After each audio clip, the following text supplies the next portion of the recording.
In recent years, the question of what can and cannot be defined as anti-Semitism, especially with regard to Israel, has been hotly debated in connection with the BDS movement. What is this movement? What are its goals? And what characterizes its activity? BDS stands for Boycott, Divestment and Sanctions, and it is a movement that tries to isolate Israel from the international community by encouraging consumer boycotts of Israeli goods or boycotts of Israeli artists, or to try and persuade Western artists not to perform in Israel, sanctions by governments and divestment by institutions in the West to basically pull their money out of Israel, not do business with Israel. And it's a model which is based on anti-apartheid campaigns that were used against apartheid South Africa, which really built a global structure of boycott and isolation of South Africa in the 1970s and 1980s up until the end of apartheid. Now, on the face of it, these tactics are a legitimate way to conduct non-violent, legal, political campaigns.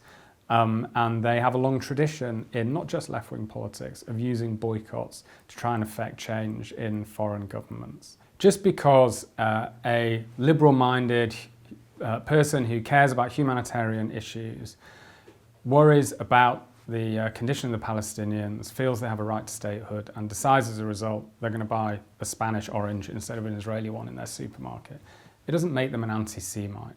It doesn't even necessarily mean that they want Israel to disappear.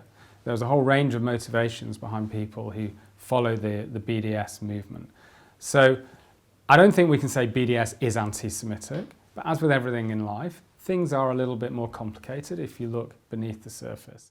Once you start to look at who are the organisations behind this BDS strategy, who are the leaders of the movement, what do they say about Israel, what do they actually want, what you find more often than not is that there is an overarching political vision that doesn't include Israel's existence in the future.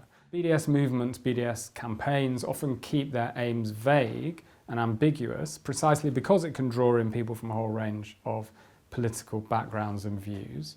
But the people running the campaigns quite often are from a much more hardline anti-Zionist position that they want Israel to go. The essence of this movement is to create an intellectual environment whereby the very existence of the State of Israel is illegitimate.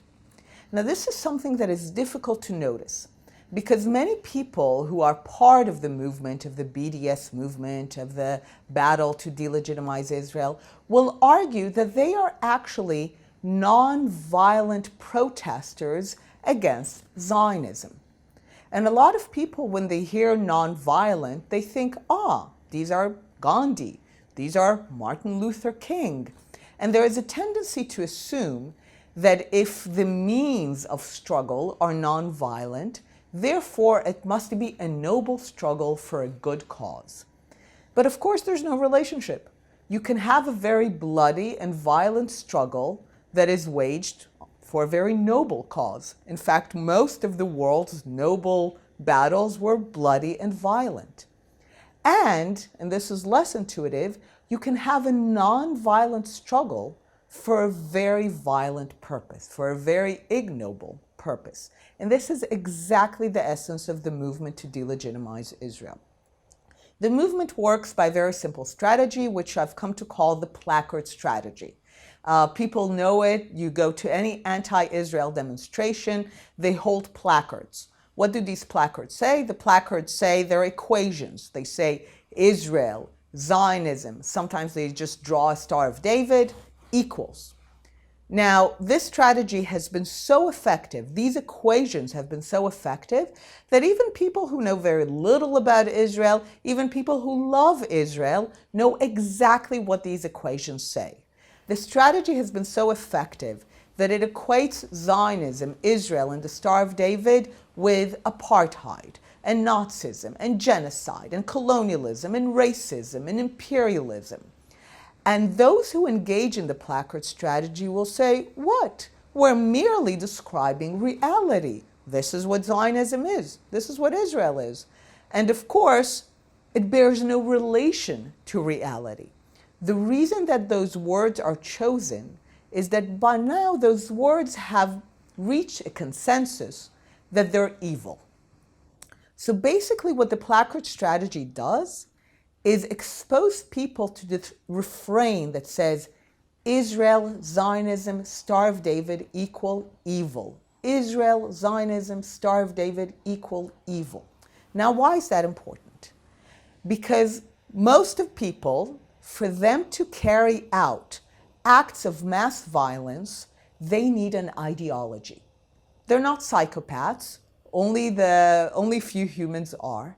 So for people to be violent, to carry out a genocide, they need to believe that what they're about to do is good.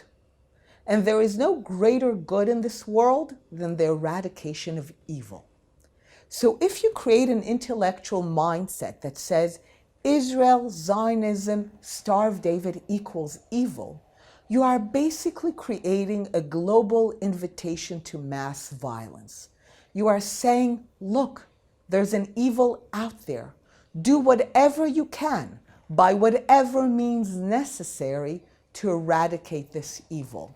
Zionism is the stumbling block, is the thing that stands between the world and utopia. If only we didn't have Zionism. It's about an image, creating an image where there is a world without Israel. And then we can say, isn't it a much nicer world?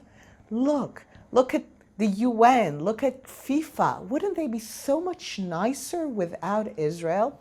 And this is why this movement is so dangerous. It is a non-violent movement for an extremely violent purpose.